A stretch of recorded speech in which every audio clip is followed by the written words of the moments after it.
Hey everybody, I'm back with another movie review for the month of October, and today I'll be covering the 2004 film Van Helsing, starring, which I keep forgetting, uh, not starring, but directed by Stephen Sommers, who also directed the first two Mummy films with Brendan Fraser.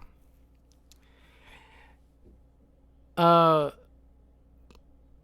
This is also starring Hugh Jackman as Van Helsing, Vampire Hunter, Kate Beckinsale as Anna Valerius, Richard Roxburgh as Count Dracula, uh, David Wyndham as Carl the Friar, Charlotte Hensley as Frankenstein's monster, Kevin J. O'Connor as Igor, Will Kemp as Vulcan Valerius and his brother, Elena Anya as Ilaria, Sylvia Coloca as Verona, Josie Marin as Mariska, all three playing Dracula's brides.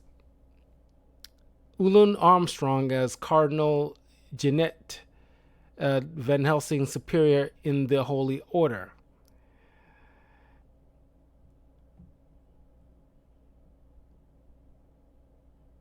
Oh, we also got Stephen Fisher as Dr. Henry Jekyll, and the late Robbie Coltrane as the voice of Mr. Hyde. And honestly,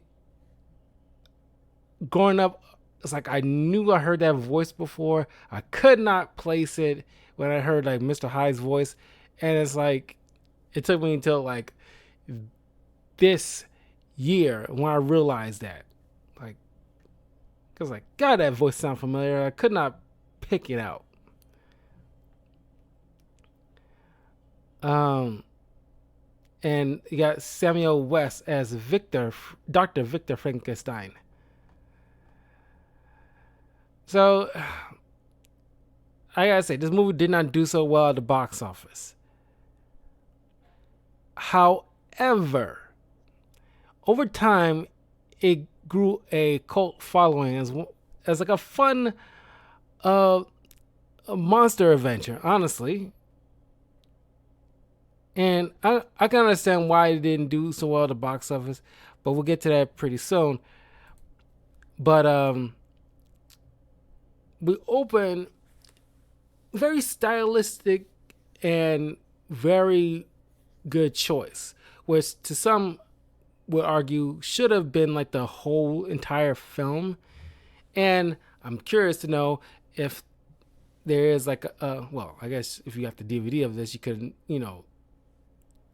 set the settings, but the first I don't know 10 minutes of the film is all in black and white, very stereotypically like the classic horror Bram Stoker type of films with like Bela Lugosi Dracula type of stuff, where a mob comes to a mob comes to Dr. Frankenstein's castle, come to pretty much tear him limb from limb after he's been accused of grave robbing. Grave robbing.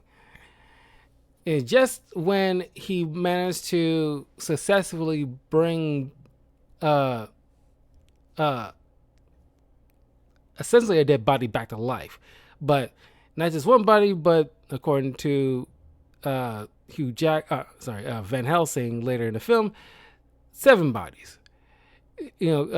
Dr. Frankenstein put together Frankenstein's monster together. I don't know how it is in a book, in Mary Shelley's Frankenstein, but let's just say it was 7. It took 7 bodies to put one body together.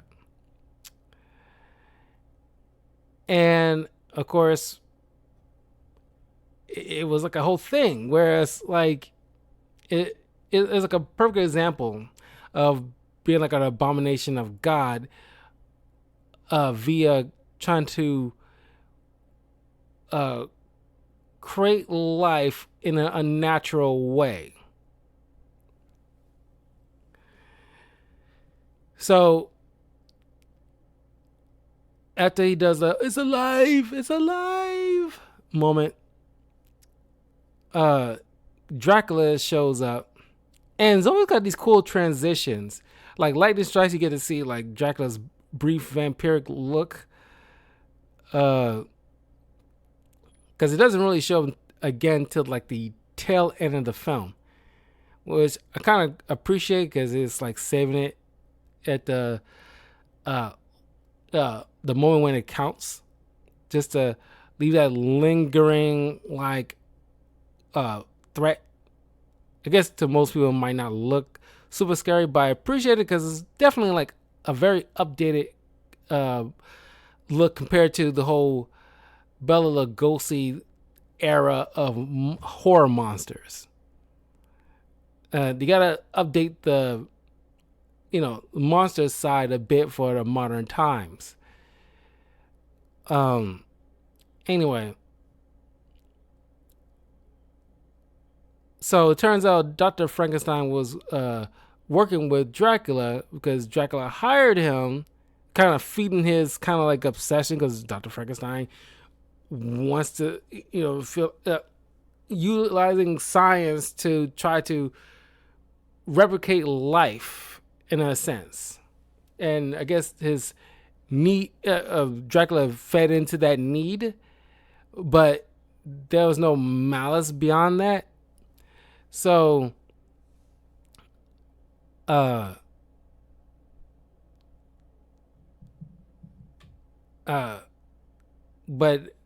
Dracula informs him that he wasn't his goal was to find a way to bring to give life. And he gives he tells his plan what he's going to use the creature for. And of course Dr. Frankenstein wasn't about that. He asked Igor for his help, but Igor secretly works for Dracula because he pays him.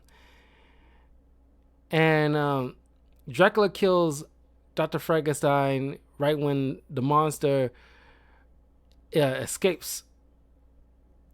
And I still remember this from the trailer back in the day, where because how often you get to see, because the horror monster era was the first franchise to actually do a shared universe kind of situation. But they haven't done that. They haven't done it successfully back in the 30s and 40s. And they didn't have the budget and the technology to have like a proper face-off. Because I remember scenes where like the Wolfman is tangling with like Frankenstein's monster, and it's like a tussle kind of thing. And it's like, here we got the technology, we have to see Frankenstein's monster taking this, because he got super strength obviously, taking this giant metal cage thing and tosses it at Count Dracula, throwing him into this big not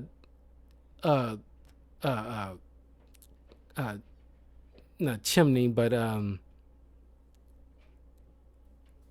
you know what I mean, the opening to the chimney where the fire is going. And of course it doesn't kill him, but you get to see this one where he's just walking out of fire and he just like just regenerates. But it is like, wow, it's like, yeah, you would think like, given a chance, Frankenstein's monster can easily, or at the very least, hang with the superior strength of Count Dracula. So it was like a cool moment, like, oh God, like Count Dracula, it's like he has entangled with somebody that can probably legit throw hands with him. So it's like it's like a new territory for him. So he's like, where is he? So it's like, okay, this is kind of dope. So it's like, this movie gives us something that we don't really see or haven't seen in years or since then. So I have a little appreciation for this film.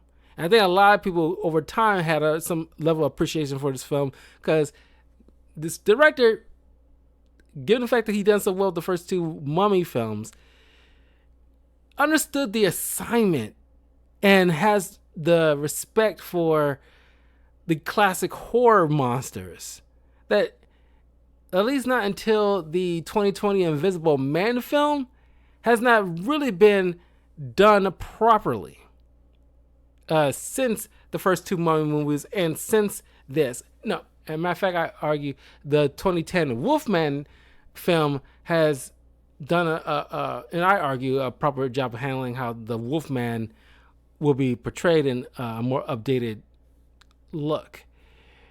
So like the first two Mummy films, the 2010 Wolfman film, Van Helsing, and the 2020 Invisible Man, those films, I argue, are the only ones that handle the classic horror monster films properly. Now, of course, there will be like a new Wolfman that's in production right now. I forgot who's starring in it. At first, it's supposed to be Ryan Gosling, but I think they changed it to some other lead actor. I don't know or can't remember the name. But don't quote me on that. But I know they're working on like a new Wolfman film. But you need to get people involved who has respect of the horror genre as well as the classic horror monster, and have like a proper story to tell and not a half-ass one. Because the 2020 Invisible Man handled it beautifully, where it isn't just like an Invisible Man just going around just killing willy-nilly or whatever, like a schlocky action film. No, it's a thriller. It's about like domestic abuse, on top of the fact that like the abuser happens to have invisible technology. So that's how you probably have to handle it. It's kind of like you tell like a Predator film, set the location like early Native American lands at the plains and toss in a predator. So talk about like a domestic abuse, but throw in an invisible technology in the mix. That's how it's typically should be handled. Oh, almost forgot. Dracula Untold.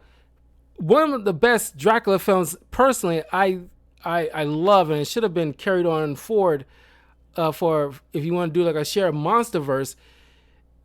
Luke Evans, I honestly got to say, is the best Dracula I've ever seen, at least in live action. I think in terms of animation, the Netflix Castlevania Dracula is probably like the best one in terms of animation.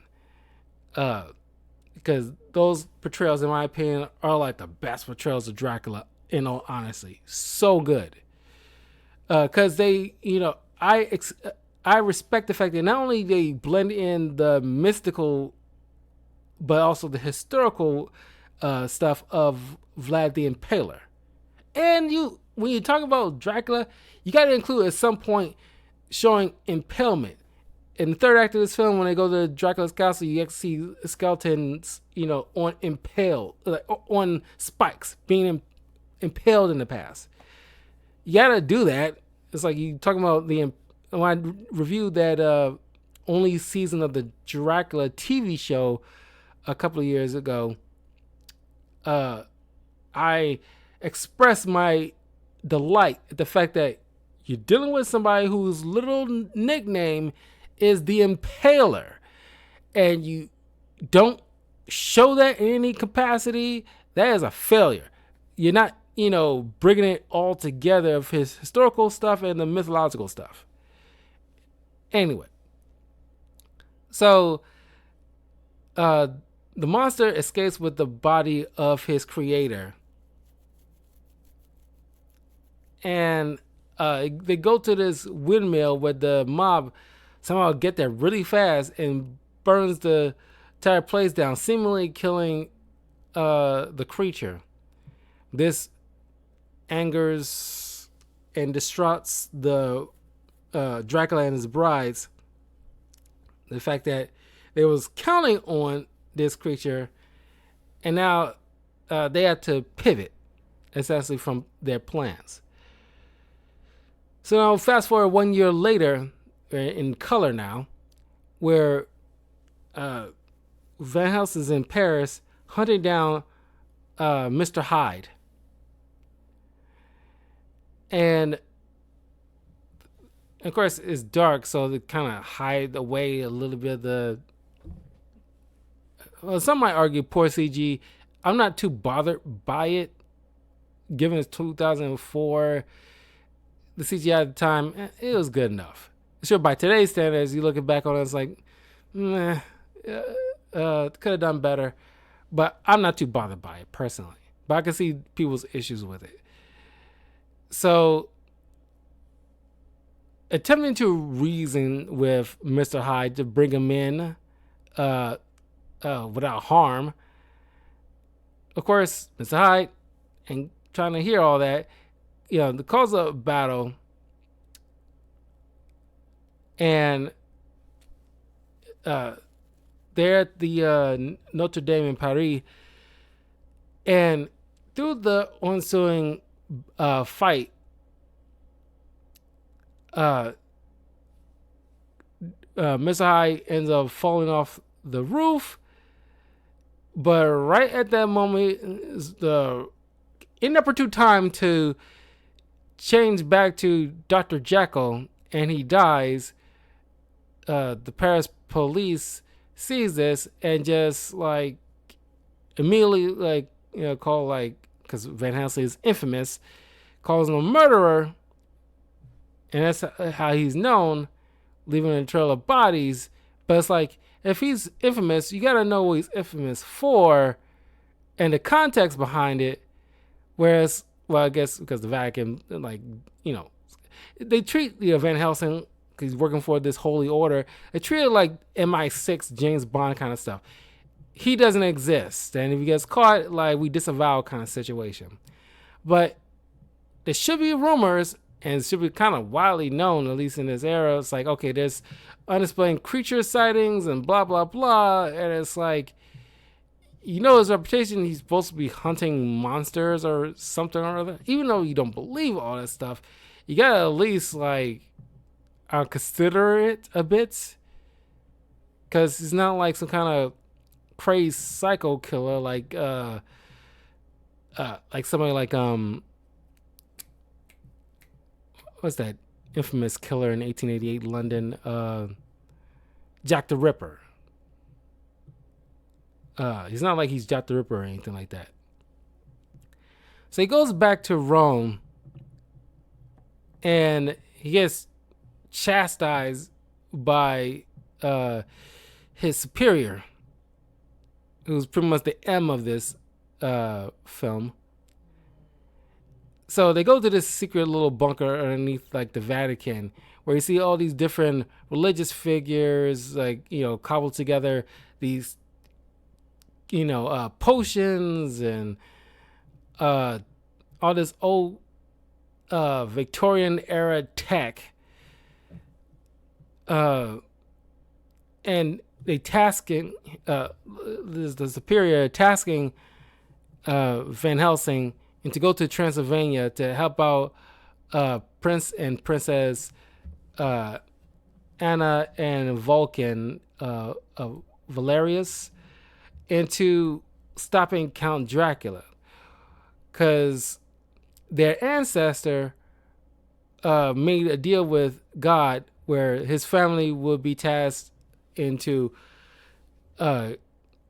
destroying Dracula forever, but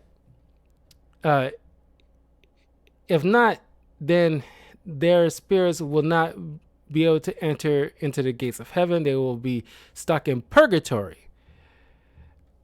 Uh, so now it's only down to Anna and her brother.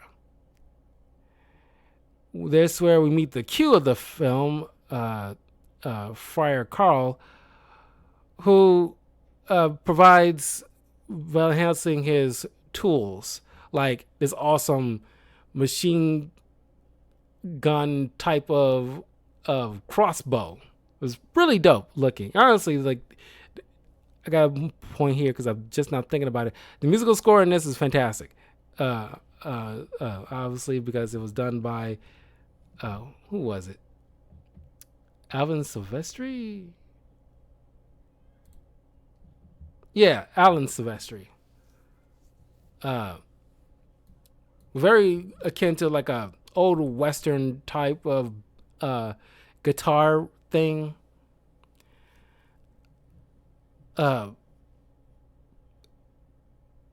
So they had Van Helsing and Carl head to Transylvania, where they come across this little village where Anna's pretty much the leader of. Oh, and this is before Anna and her brother trying to stop the Wolfman who is working for Dracula, and they trying to whittle down, his, pretty much allies essentially. But in an ensuing fight, trying to capture and kill this werewolf, it dies, but not before Vulcan seemingly dies along with him. But it turns out he was bitten, and now he's under the thrall of Count Dracula as his new werewolf.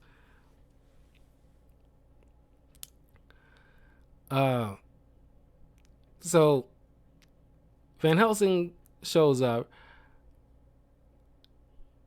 and I think I think it's the proper time to bring in the point of a lot of people's criticisms of this film, where there is this seems like mostly action driven of a film, which in most cases is fine, but you gotta balance it out with some downtime and character development, which this movie, despite my love for this film, I can acknowledge the fact that, okay, we need to establish motivations, interests, dislikes with these particular characters so we can be more invested into them. Like, yeah, sure, we established that Van Helsing seemingly is very old, because he mentions, about, because he doesn't have any memories, and he crawled up to the Vatican one day with no memory, and then he brings up to the friar that his, only memory he can think of is something about like something that happened like 780, something like that, whatever. Can't remember the exact date, but it is clearly like a very, very long time ago, if he remembers that far. But there's no kind of establishment of, even with Wolverine, who also had like terrible memory of his past, there is some layers to him that give us like oh my God, this is a very appealing character. Like there's layers to him outside of him cutting stuff up. So we need more layers to Van Helsing besides him just hunting creatures. Same thing with like almost anybody in this film, where you could easily take a moment of breathing time to establish motivations and interests and some level of charm to a particular character.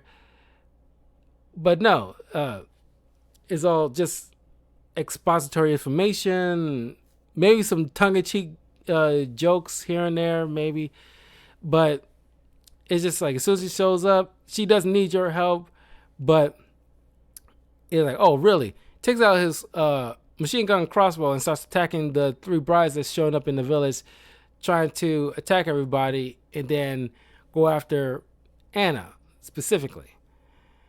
And I also want to mention a little fun fact. Kate Beckinsale did not care for the outfit she had to wear because the corset was a little very restricting and kind of tight. It was like, it was like a headache for her. It's one of the reasons why corsets was such a issue during the Victorian era, where a lot of ladies did not like wearing corsets because they were so restricting and bad for your physical health. You can see why, even to this day, is clearly an issue. And corsets, aside from a few exceptions, like maybe like some runway models or something like that, has been widely kind of discontinued insofar as a woman's primary outfit. Or even where you do like a costume party or something like that. Something that you ain't gonna wear for longer than maybe a day or like a few hours. So the man killed one of the brides, but I also like how these transformations of these creatures done, because Summoners did a great job. Where the vampires, they change. And, they wearing clothes, but the clothes change with their form, which is done kind of cool, especially with the brides, because their wings just turn to little flowy little gown things. I think I like, out of the three brides, Illyria is like so much more fun. Honestly, she is fun. I just love her tauntingness and just like, she likes to play with her food kind of situation. It's kind of fun to see her interact with people, especially with Anna. It's so much fun. But the transitions, displaying vampires' kind of super speed, where when they're in this one of the houses and she's walking backwards trying to watch the exit, and she sees like Illyria sitting down with like a dead body, with a glass of his blood, and they turn around and she's behind her. This is like the cool transitions, with these vampires. Kind of dope.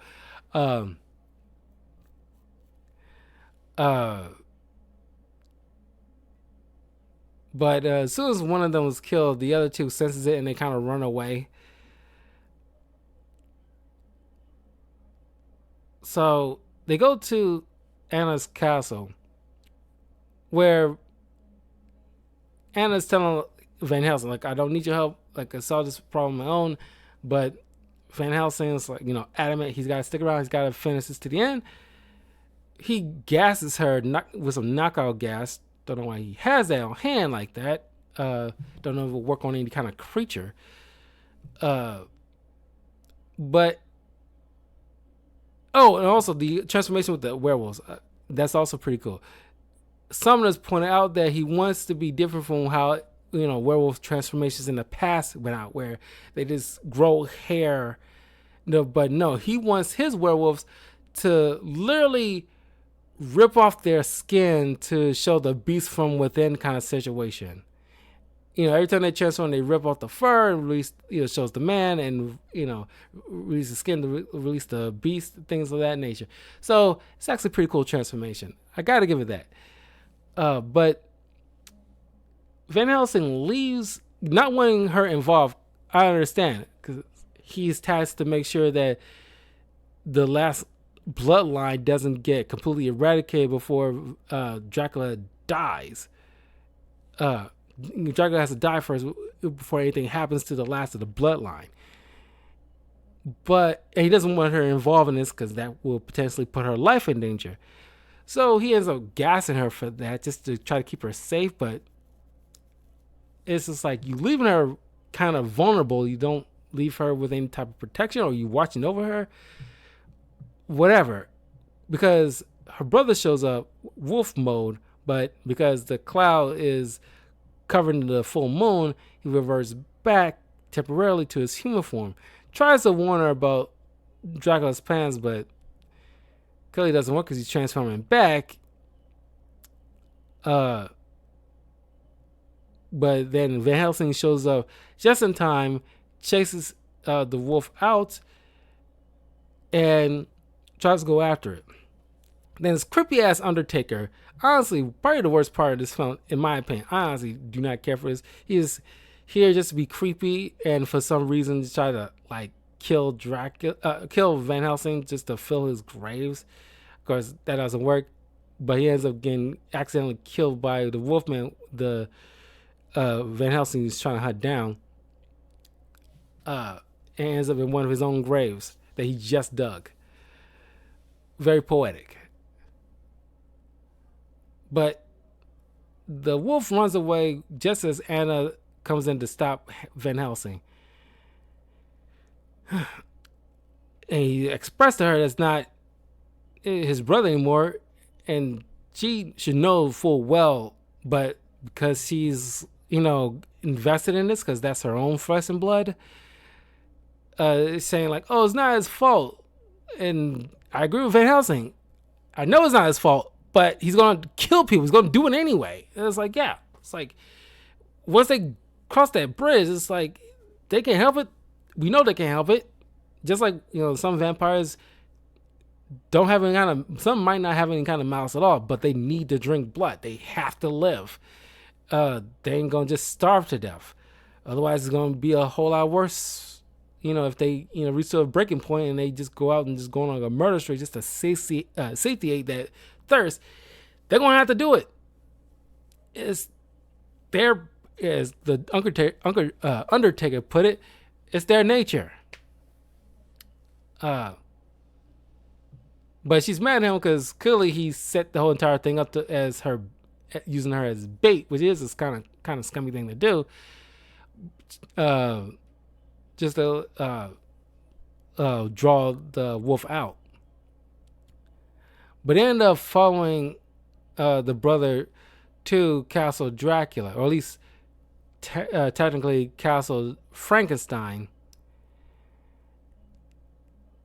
And they notice these green egg sac things that Dracula and his brides are like, trying to have children, like legit births. But given the fact that they're technically undead creatures, they can't have natural births like real people. So that's where they task Dr. Frankenstein, since he's able to accomplish the impossible, was bringing something dead to life. This is what they wanted the creature for, to utilize the mechanism that is flowing through him in order to supercharge the dead cells of the vampire babies in order to have like this vast family. And I like, Dracula in this because he's so over the top, very melodramatic, but so much fun. And I love the way he just casually walks along walls because he just like, he's been around for centuries. Or it's like, yeah, he's just like, him pacing the floor is him casually walking on the ceiling. And I love this whole back and forth with him and the brides, where it's how he's going to find himself like a new bride to replace the one they lost. And they was like, have you no heart? No! No! I don't have no heart. I feel no joy, no sorrow. But that's the drawback of vampirism, that you can't satiate your fill. You will forever be hollow. You can't feel that emptiness despite you trying to consume.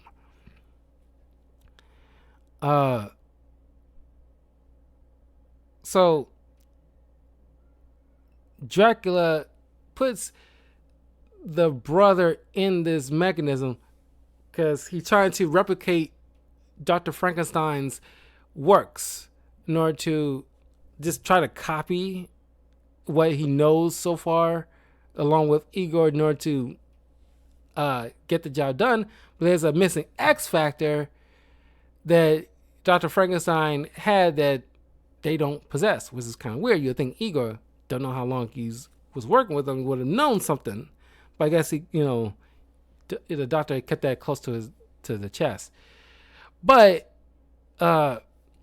he strapped in the brother after he tossed the bones and remains of his father to the ground, saying that he went missing a year ago. This is where he's been. He's been trying to be used to ill effect as a conduit to bring dead creatures to life, but it wasn't working. So he figures that maybe using a werewolf who's like a man with altered cells can possibly give it the jumpstart needed, which works temporarily. The creatures come to life and they go out to try, with the brides trying to teach the younglings how to feed. Friar Carl managed to save one of the women that, as thanks, hooks up with him that night. But the creatures all self-destruct because, the werewolf as a conduit isn't sufficient. But while that was going on, running parallel, Anna tries to rescue her brother, but is unsuccessful because, depending on how long the wolf transformation takes, eventually it becomes permanent and he'll be under the thrall of Dracula, that he can't really retaliate. But running parallel to that, Dracula is having a conversation with Van Helsing, clearly knowing full well about the Van Helsing's past, calling him Gabriel. And noticing that despite his attempts to stake him in the heart with a silver stake and using a crucifix, nothing of the traditional means of killing a vampire is working on Dracula. But Van Helsing and Anna make their escape, and Van Helsing is kind of befuddled why nobody bothered to let him know that the normal means of killing a vampire won't work on this guy. Which is kind of weird. Why at no point Anna didn't bring it up. But they end up falling through the remains of the old wooden mill, where in the following morning they come across the Frankenstein's monster, who, by the way, nobody bothered to give a name to. They could at least call him Frank, just give him some bit of personality. I think that was pretty lazy in my opinion. Anna attempts to try to kill it. Oh, by the way, the look of Frankenstein looks very good because he crashes into a wall and parts of the skull come apart, and you see like the inner workings of the skull and all these other components that was used to form him. He puts it all back together. It's kind of cool, the design. By the way, I want to take a moment to express here that the set designs, because with recent years, with a lot of CGI or green screen heavy films, it's so refreshing to just see a film and its practical locations, practical designs, except for a few exceptions, like with the Vampire Brides and the Wolfmen. Everything else is pretty much right there in your face for you to act off of. And it's just nice to see that because it's surely missed. I love the cinematography. The atmosphere of this is so good. I really, that at least helps me get drawn into the film in of itself, because they film on location. There's practical effects. Matter of fact, from what I've understood, certain scientific tools that was used, like beakers and Bunsen burners and all those other kind of tools, a lot of that was bought off of eBay. Just that old timey tools, was a lot of it was bought off of eBay apparently, which is kind of a fun fact.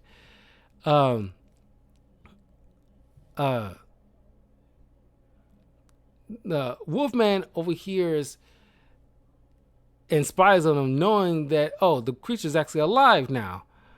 So he goes to run and tell Dracula, but Anna tries to destroy the thing, but Van Helsing stops her because he's able to sense evil.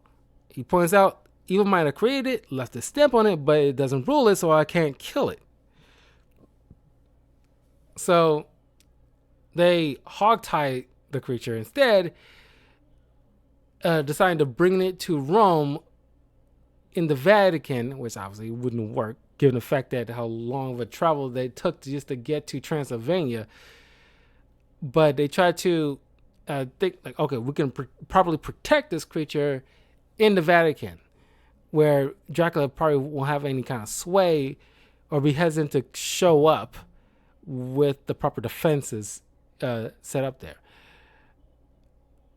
But it comes to, he had like a plan where he's right on this carriage where the vampire brides show up, tries to take the thing, the carriage, but it's a complete trap, kills one of the brides, leaving Ilaria left alive, because this little explosive mechanism where it has all these spikes that come shooting out, in omnidirectional ways. So it stakes her to death. So you see the other carriage, because the one Helsing was driving was a decoy. He hops onto the real one, but the Wolfman shows up.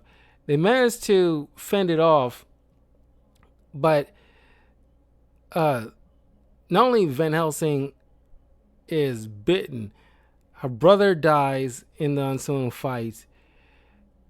Anna gets captured by Ilaria. So they're close to Budapest. They show up and bump into Ilaria, who says that Dracula wants to make a trade, the princess for the creature. So Van Helsing agrees, but he wants to go in a public place. So she tells him about a masquerade ball, which I wouldn't thought that would have been a proper place to go to. I would have gone to like a public square or something like that. Some place where there's obviously people around. But whatever. But Frankenstein's monster points out that, you're bitten by a werewolf, so you'll turn into one. So you'll turn into the exact same thing that you hunted so passionately. And honestly, the actor who plays Frankenstein's monster is doing an impressive job. Because like with the Count, they really hamming it up. And like very Bela Lugosi era type of ham. And honestly, a lot of these actors are playing the roles very seriously, which to some people's chagrin, because their seriousness they take of this film doesn't match with certain of the other stuff happening around them, because it doesn't seem like, at least in their eyes, seems, for lack of a better word, goofy comparison to the seriousness they take in it. I honestly don't mind. I like how the actors are playing this.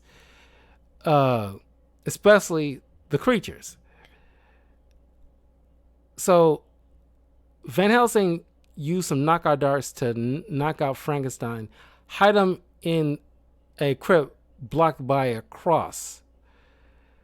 So they go to the masquerade ball, but of course, uh, you would think like Count Dracula will have like underlings who can easily bypass those defenses, like walking during the day, remove the crucifix to take the creature's body. But they go to the masquerade ball where he has Anna dressed up. Count is dancing with her, and cool shot. Honestly, one of the coolest shots in this film, where you got this crowd full of people dancing, and they come across this big mirror where Anna is just by herself dancing, and it's a cool shot, honestly. He attempts to bite her on the neck to turn her into another bride. But Van Helsing shows up, has a plan, has the friar push one of the fire breathers onto Dracula, distracting him long enough so Van Helsing can snatch her up. And it turns out the ballroom's filled with just, vampires. He sends them off to go after Van Helsing. Oh, by the way, I love Dracula earlier in a different scene when him and Van Helsing first make contact. He describes how when he approaches, people's heartbeats move so fast, because this would make sense how vampires will hunt somebody. They can easily track, their super senses can allow them to easily track somebody, especially by heartbeat, where their fear and adrenaline is pumping, causing the heart to beat so fast. And as he describes, it's like he can easily dance to it, how rapidly they beat so fast, especially when he gets closer. But given how an expert of a hunter Helsing is, where he's always steady, he's always calm, which is like unusual for Dracula to experience. So I like that kind of description, honestly. But they bump into the friar, who shows up with this little sun bomb, essentially, that he showed up earlier in the film with. Doesn't know what it's going to be used for, but like, use your imagination. Like, clearly you made a sun bomb. You're going after Dracula. I don't know. Maybe it's good for vampires. There's no other undead creature that has a weakness to sunlight outside of vampires. It's weird. But it's cool display. You see this thing go off, and it kills the building full of vampires. Don't know why it doesn't immediately take out Dracula, because he should still be in the building. But they made their escape, but they managed to capture Frankenstein's monster, and the transformation started, really set in for Helsing. But it turns out, according to the friar, that he had like a personal task where to make sure that Van Helsing destroyed the creature, so that Dracula has no key nor to bring about a probably world-ending situation if he manages to create children, vampire children, upon the thousands, that will become like a plague on the world. So this upsets Van Helsing, because it's like, I'm not going to use this creature, who you didn't bother to name, as a pawn and destroy something that's innocent in all of this. But they go back to the castle. Dracula cleans the whole entire thing out and moves everything to his own personal castle, which nobody's able to get to, despite Anna's father's attempts. But there's a clue missing. Friar mentions about a picture where it seemingly came alive, where these two knights are fighting. One turned to a vampire, the other turned to a werewolf, and it's a clue where only a werewolf can kill Dracula, but since a lot of the uh, werewolves that worked with Dracula was always under his thrall, there's like a window of time frame where a wolf man has his own faculties where he can turn against uh, Dracula before the transformation is complete, which I think is kind of shaky of an explanation in my opinion, because the other two werewolves didn't have all their faculties together before the transformation was complete, where they could have easily took on Dracula with their amazing gift. It's kind of weird, unless because there was a scene where we see the brothers, was all chained up in the shadows as a wolf. So I guess Dracula, when he managed to get a hold of one, chained it up until the transformation is fully complete, so that way he doesn't have no inner will. But even still, turns out he does have a cure, which Frankenstein's monster confirms later on in a different scene.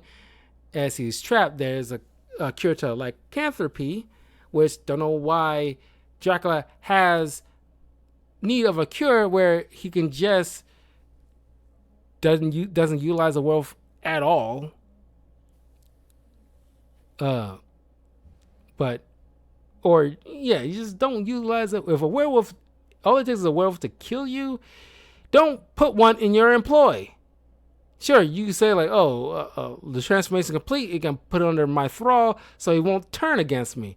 But you're taking a big risk there. Anyway, the missing piece to this doorway that Anna's father had, it went to the Vatican, which showed up as a clue. The Father Superior showed Helsing earlier. Is a key that was missing. It turns into this icy doorway that leads into the realm of Dracula, where his castle is. Because it turns out the person who made that pact with God to not allow any of his family into heaven and lay in purgatory until Dracula was killed, turns out to be the ancient ancestor of Anna and her brother. So because despite everything, he couldn't bring himself to kill his own son. So that's why he charged his lineage to do it for him. And that's why I can't help but think about like Castlevania in a way. Because it's kind of like a Castlevania, if you know the lore of Castlevania, it's kind of how it starts. Where like, and it's not, the one who will be Dracula wasn't related to the first patriarch of the Belmont clan, but it was best friends. I that's how I'm remembering how the story begins in the past, where it's like, okay, I wasn't able to ultimately end Dracula for good, but I know he'll be back, so I'm going to charge my children, my grandchildren, and they will charge their children and so forth until, to take out the creatures of the night. But also their main priority is making sure Dracula doesn't come back or is ultimately killed. There's like a family long kind of heroes, which come to think about it, I've been wanting to talk about family of heroes. Not like the Bat Family or the Incredibles. I'm talking about like generations of heroes tasked with the same kind of priority mandate kind of thing. Like, same way where the Assassin's Creed, where it's kind of like a lineage of heroes essentially through different time periods, similar to with Castlevania, a lineage of heroes, tasked with taking down this, threat of every generation. I always found that very fascinating and a very cool, unique take on like a family of heroes. Anyway, they manage to find a way to Dracula's domain. They get inside. They find Igor. Anna and the friar has him lead them to the cure to the lycanthropy. But that's where Igor leaves them trapped in the room where Ilaria shows up to take him down. While Van Helsing goes to release Frankenstein's monster. But ultimately ends up he releases him, but also ends up in a fight between him and Dracula. So he allows his transformation to fully take over, so he can actually take on this guy and go toe to toe with him. Transformations are very cool in this, and the fight, which was a little bit longer, seemed a little anticlimactic, but for what we got, it was still pretty dope. And thanks to the combined efforts of Anna, the Friar, and Frankenstein's creature, they take down and kill Igor, drop him off a cliff, and take down Ilaria.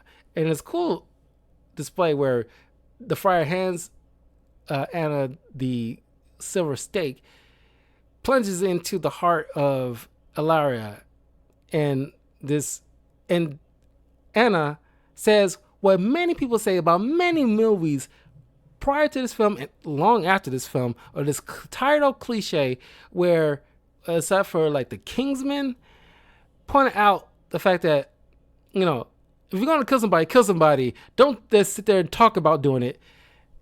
And it's like, I'm shocked how so many movies still do that cliche, except for a few exceptions like the Kingsman. Van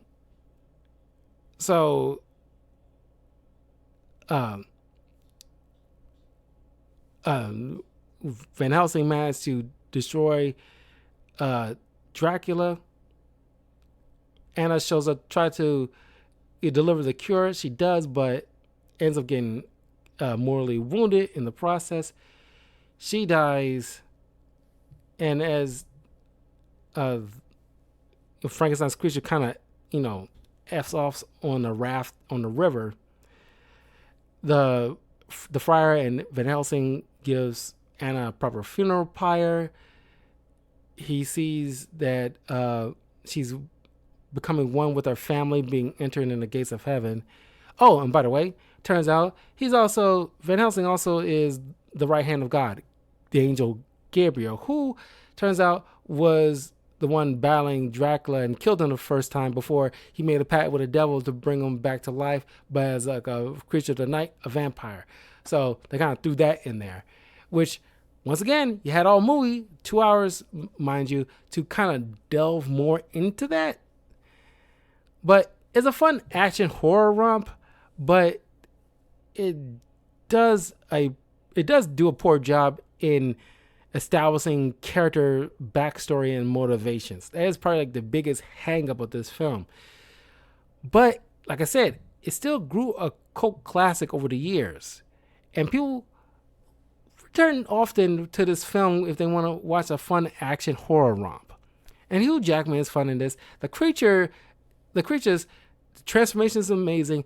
There's over-the-top hammy acting from Frankenstein's monster and Count Dracula and the Dracula's brides. But yeah, there's fun elements to this. But where the movie lacks is character development. I have to call it how I see it. But honestly, despite that issue, I still find this movie fun. And it's always fun to revisit this every year. They were planning on a sequel, or at least a series of films with Van Helsing, but because they did so poorly at the box office, they kind of nixed that idea.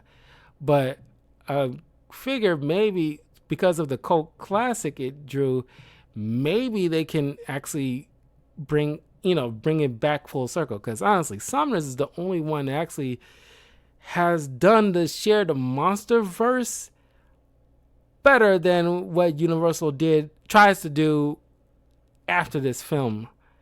Because like the Tom Cruise Mummy film pancaked at the box office, way worse than this film did. Honestly, they tried to get the foot off the ground, but they failed to do so because they too busy trying to copy Marvel, cut corners, things of that nature. But I think the 2020 Invisible Man film was a good starting point. I think the good starting point was Dracula Untold. That can easily bring that back full circle if they wanted to. They left that open-ended. But yeah, so far, Sumner's Van Helsing is the only one that actually did it closer, better to what we expect it to come about. But, like I said, this has its issues, but it's the closest one they've done the better job because the director has respect for these classic horror monsters. But anyway, even because how I can tell? Because he managed to include the black and white sequence earlier in the film, showing like the homage to what came before. So it's like you didn't have to do that, but you did it anyway because like you respect, where all this came from. But anyway, that was Van Helsing. I will see you guys in a few minutes as I will talk about another early 2000s film, The Covenant. And we're going from monsters to warlocks. So, yeah, stay tuned for that. And I will see you all soon. Take care.